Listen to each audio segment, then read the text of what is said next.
Hello good evening to all of you. कैसे हो आप सभी मैम? हम सब एकदम बढ़िया हैं। चलिए स्टार्ट करते हैं एमसीक्यू का series number 300 series, MCQ 300 plus series हम स्टार्ट कर रहे हैं। ऑलरेडी हम अपना 3 लेक्चर ले चुके हैं। आज हमारा ये 4th लेक्चर है जो कि कंपोजिशन टॉपिक से रिलेटेड होगा। आप सभी कंपोजिशन स्कीम रिवाइज करके आए हो कि नहीं बताइए। जी मैम, हम पूरा पक्का कंपोजिशन स्कीम सारा रिवाइज करके आए हैं, लेकिन कुछ स्टूडेंट्स ऐसे होंगे आई नो जो नहीं रिवाइज करके आए होंगे। वो टेंशन मत लेना, एक बार मैं बहुत जल्दी मेन पॉइंट्स उसके यहाँ पर भी गो थ्रू कराती हूँ। आप सब जानते हो एमसीक्यू स्टार्ट करने से पहले।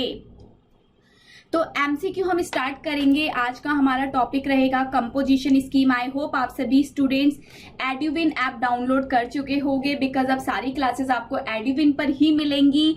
तो अगर नहीं भी डाउनलोड किया तो फिर आप एडुविन डाउनलोड कर लीजिए। मैं यहाँ पर एक बार लिख देती हूँ, एडुविन। ये ऐप है प्ले स्टोर से, आप इसको डाउनलोड कर लो। सारे एमसीक्यूज आपको इसी सीरीज में मिलेंगे। चलिए बात करते हैं कंपोजिशन स्कीम की। बात करनी है अब हमको कंपोजिशन स्कीम की। कंपोजिशन स्कीम का जल्दी से बताइए सेक्शन नंबर क्या होता है। मन में सोचिए, जल्दी से सोचिए या फिर मैसेज करिए। एडुविन पर आप सबको पता है मैसेज का ऑप्शन अवेलेबल है, एकदम ऑनलाइन रियल चैटिंग का ऑप्शन अवेलेबल है। आप वहां पर यूज कीजिए इस फीचर को। तो कंपोजिशन स्कीम क्या होती है जो कि सेक्शन नंबर 10 में डिफाइन की गई है। क्या सेक्शन नंबर 10 में सिर्फ एक स्कीम डिफाइन की गई है? नो मैम, सेक्शन नंबर 10 में दोनों स्कीम डिफाइन की गई है, चाहे वो कंपोजिशन स्कीम हो चाहे वो न्यू कंपोजिशन स्कीम हो। तो दोनों की दोनों स्कीम सेक्शन नंबर 10 के अंडर में ही डिफाइन की गई है। मैम बात आती है कि कंपोजिशन स्कीम मिलेगी किसको। देखो, कंपोजिशन स्कीम के लिए एक थ्रेशोल्ड लगी होती है। वो थ्रेशोल्ड किसकी होती है? टर्नओवर की। जब आप उस पर्टिकुलर टर्नओवर को क्रॉस कर जाओगे तो फिर आप कंपोजिशन से बाहर हो जाओगे। लेकिन अगर आपकी turnover up to that limit है तो फिर आप कंपोजिशन स्कीम में रह पाओगे। वो मैम लिमिट क्या होती है? लिमिट होती है 1.5 करोड़ यानी कि 150 लाख, और कुछ स्पेशल स्टेट्स के लिए लिमिट होती है 75 लाख रुपए। बात समझ आई कि नहीं? Yes ma'am. ये लिमिट मैम कब की चेक करेंगे? करंट ईयर की या फिर प्रीवियस ईयर की? लिमिट आपको प्रीवियस ईयर की भी चेक करनी होती है। प्रीवियस ईयर के बेसिस पे आपको इस ईयर में कंपोजिशन स्कीम मिलेगी। लेकिन अगर करंट ईयर में आप अपनी लिमिट को क्रॉस कर जाते हो तो आपसे कंपोजिशन छीन ली जाएगी। अब बात आती है कि मैम ये जो कंपोजिशन स्कीम है, ये कंपोजिशन स्कीम मिलेगी किसको? कंपोजिशन स्कीम मिलेगी किसको?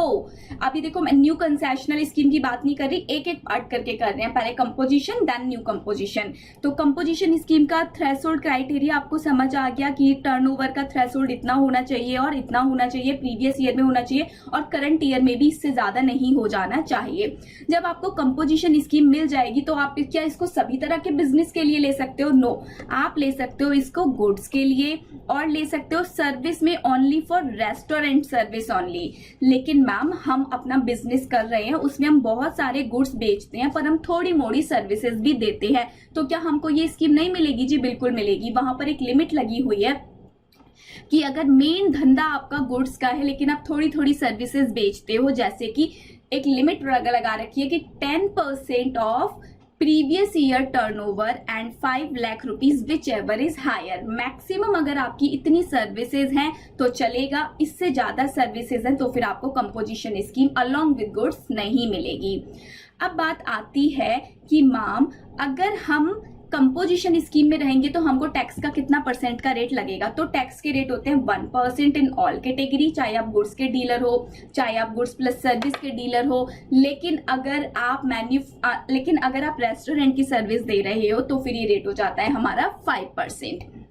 मैम 1% सब में रहेगा, ट्रेडिंग में, मैन्युफैक्चरिंग में, अदर्स में, सब में 1% रहेगा। लेकिन रेस्टोरेंट की सर्विस में रेट कितना है? 5%। ये जो रेट मैंने बोले आईजीएसटी के रेट है, इनको हाफ कर देंगे तो सीजीएसटी एसजीएसटी के रेट निकल के आ जाएंगे। अब बात आती है कि मैम जब हमको ये कंपोजिशन स्कीम मिल जाएगी, कंपोजिशन स्कीम मिल जाएगी तो क्या होगा? जब आपको कंपोजिशन स्कीम मिल जाएगी तो आप सब जानते हो कि अब आपको जो रिटर्न फाइल करनी है वो एनुअली करनी है, टैक्स की पेमेंट क्वार्टरली करनी है, जीएसटी की रिटर्न जीएसटीआर 4 जाएगी। कौन सी जाएगी? जीएसटीआर 4, जो कि कब जानी होती है? क्वार्टर खत्म होने के बाद जो नेक्स्ट मंथ आता है उसमें 18 तारीख तक आपको रिटर्न भेजनी होती है। जैसे कि अप्रैल मई जून का क्वार्टर है, अप्रैल मई जून खत्म होगा तो जुलाई 18 तक आपको ये रिटर्न भेजनी होगी। बात समझ आ रही है कि नहीं जी? ये स्कीम किसको मिलेगी, ये स्कीम सबको मिलेगी नहीं, हमने देखा गुड्स में जो डील करते हैं उनको मिलेगी, goods plus service but up to some limit तक डील करते हैं तो मिलेगी, रेस्टोरेंट वालों को मिलेगी। किसको नहीं मिलेगी, जो इंटर स्टेट ट्रांजेक्शन कर रहे हैं उनको नहीं मिलेगी, जो नोटिफाइड गुड्स में ट्रांजेक्शन कर रहे हैं उनको नहीं मिलेगी। नोटिफाइड गुड्स कौन से हैं, मैंने याद कराया था टीपा से, पहले हमने टिप याद किया था, फिर एक अमेंडमेंट आई थी तो फिर ये टिप का क्या बन गया था, टीपा। टी बोले तो तबाको, आई बोले तो आइसक्रीम, पी बोले तो पान मसाला, ए बोले तो एरेटेड वाटर। एरेटेड वाटर, इन 4 केसेस में आपको कभी भी कंपोजिशन स्कीम नहीं मिलेगी, कभी भी कंपोजिशन स्कीम नहीं मिलेगी। फिर हमने एक चीज और की थी कि अगर मान लो कोई भी पर्सन है जो कि ई कॉमर्स के थ्रू अपनी सेल कर रहे हैं, अपना सामान बेच रहे हैं और ई कॉमर्स वाले टीसीएस डिडक्ट कर रहे हैं, तो उस पर्सन को भी कभी भी कंपोजिशन स्कीम नहीं मिलेगी। बात समझ आ रही है कि नहीं आ रही जी मैम, हमको ये बातें समझ आ रही हैं। और एक पॉइंट बताइए, टोटल 4 पॉइंट है डिस्क्वालिफिकेशन के। और जो नॉन टैक्सेबल गुड्स में डीलिंग करते हैं लाइक 5 पेट्रो प्रोडक्ट्स हो गए, alcoholic liquor for human consumption हो गए, जिन पे टैक्स लगता ही नहीं जीएसटी वाला, उनको भी कोई कंपोजिशन स्कीम की चर्चा करने की जरूरत नहीं है।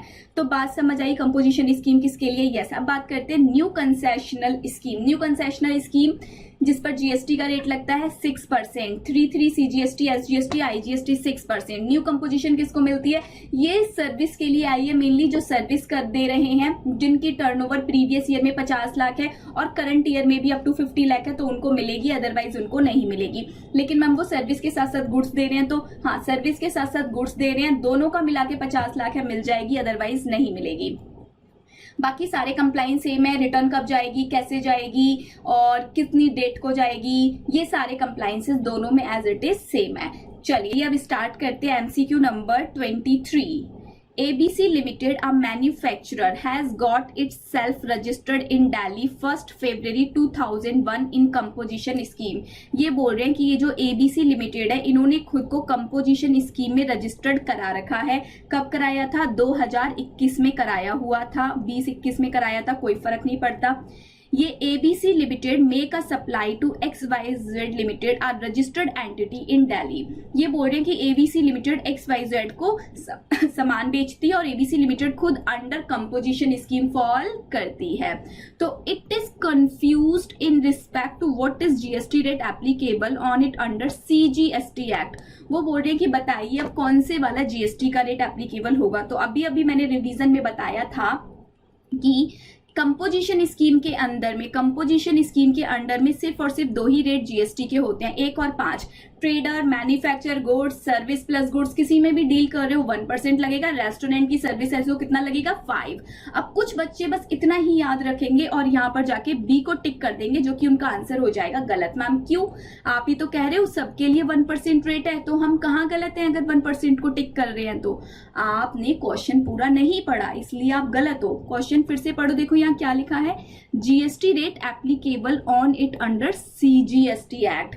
ये 1 और 5 किसका रेट है, IGST एक्ट का। CGST SGST में क्या हो जाता है, ये हाफ ऑफ हो जाता है, ये हाफ ऑफ हो जाता है। तो अब बताइए मुझे आंसर क्या होगा मैम, A। इस वजह से आपका आंसर गलत हो जाता है। जब भी क्वेश्चन पढ़ते हो तो उसमें कुछ चीजों को हाईलाइट कर लिया करो।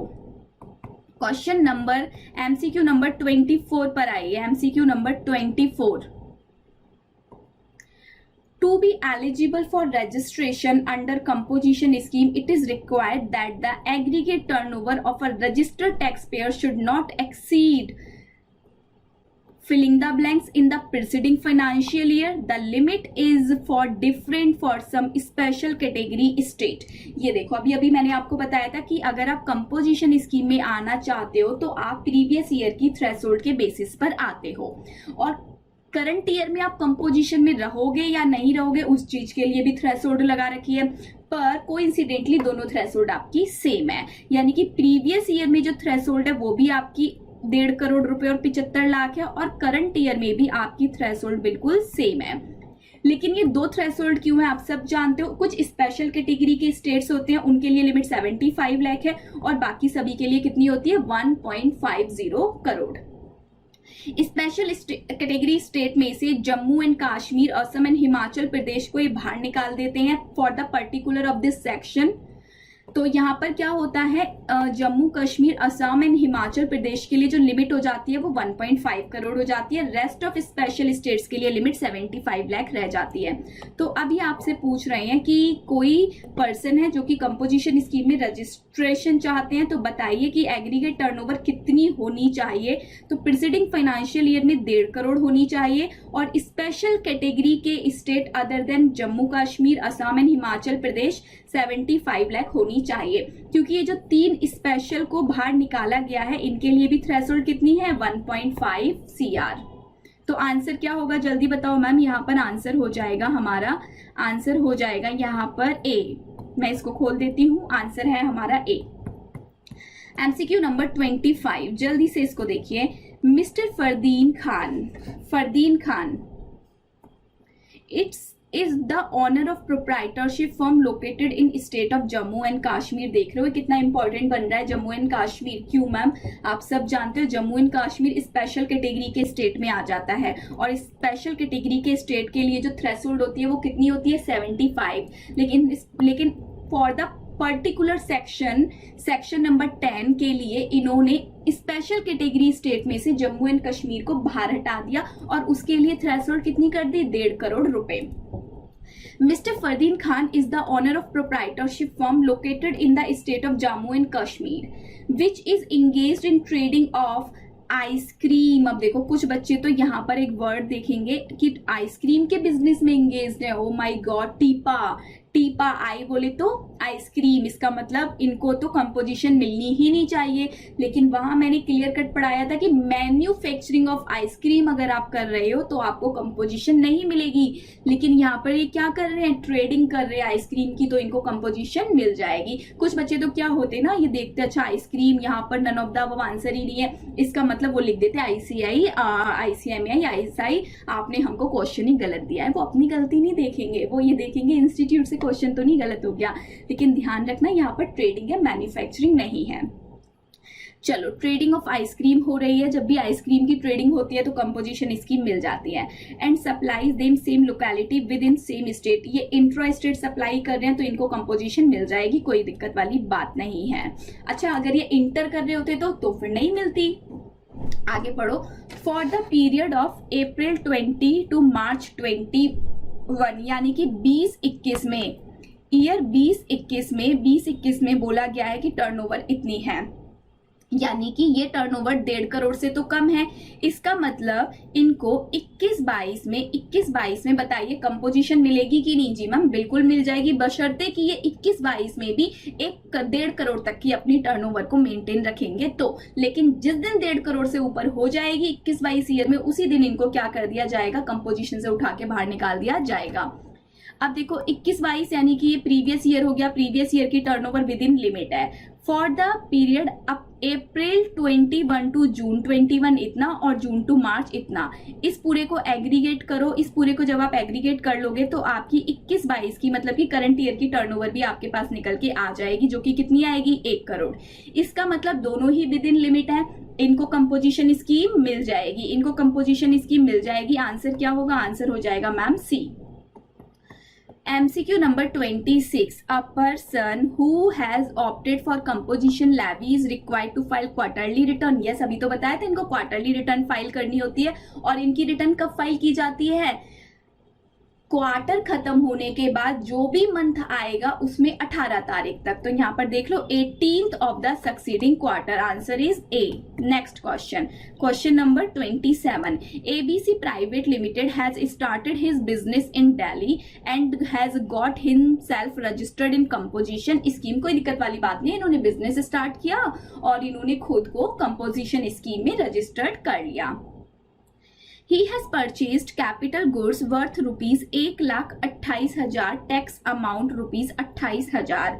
इन्होंने क्या किया, इन्होंने कैपिटल गुड्स को परचेज किया एंड इनपुट्स इन्होंने परचेज किया 50,000 का, जिस पर है 7,000 का। इनका क्या बन गया, बताइए क्या खड़ा हो रखा है। अगर इन्होंने परचेज किया है, परचेज पर इन्होंने टैक्स पे किया है, उस टैक्स का क्या खड़ा हो जाता है मैम, ITC एक साइड हमारा आ जाता है। Yes, what is the eligible ITC, बताइए इनको कितना आईटीसी मिलेगा।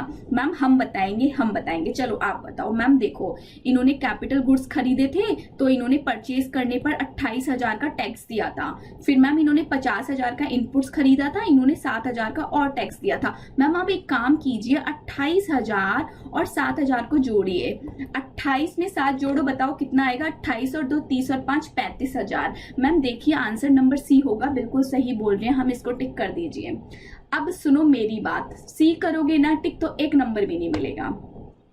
आप सब याद रखना, कंपोजिशन स्कीम में टैक्स का बर्डन खुद ही उठाना पड़ता है, कस्टमर पे शिफ्ट नहीं करते, और जो हम परचेज करते हैं उस पर हमको आईटीसी नहीं मिलता। सेम यही चीज न्यू कंपोजिशन स्कीम में भी होती है, वहां पर भी टैक्स का बर्डन खुद बियर करोगे, और जो परचेज करके लाए हो उस पर जो भी टैक्स दे के आए हो उस टैक्स का आपको कोई भी क्रेडिट नहीं मिलेगा। बात समझ आ रही है कि नहीं जी? अब आई तो आंसर क्या हो जाएगा? डी। आंसर क्या हो जाएगा? डी। आ जाइए एमसीक्यू नंबर 28 पे। 28 बहुत ही क्यूटी पाई से एमसीक्यूज है इस टॉपिक पे।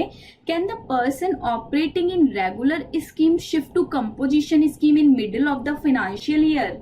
अगर कोई पर्सन कौन सी स्कीम में है? रेगुलर स्कीम में है, और रेगुलर स्कीम में क्या वो शिफ्ट होके कंपोजिशन में जा सकते हैं? तो हमेशा याद रखना, जब आपको कंपोजिशन स्कीम अडॉप्ट करनी होती है तो हमेशा फर्स्ट डे पे ही करनी होती है, लेकिन जब आप कंपोजिशन स्कीम को छोड़ना चाहते हो तो आप पूरे साल भर में कभी भी उसको टाटा बाय बाय बोल सकते हो।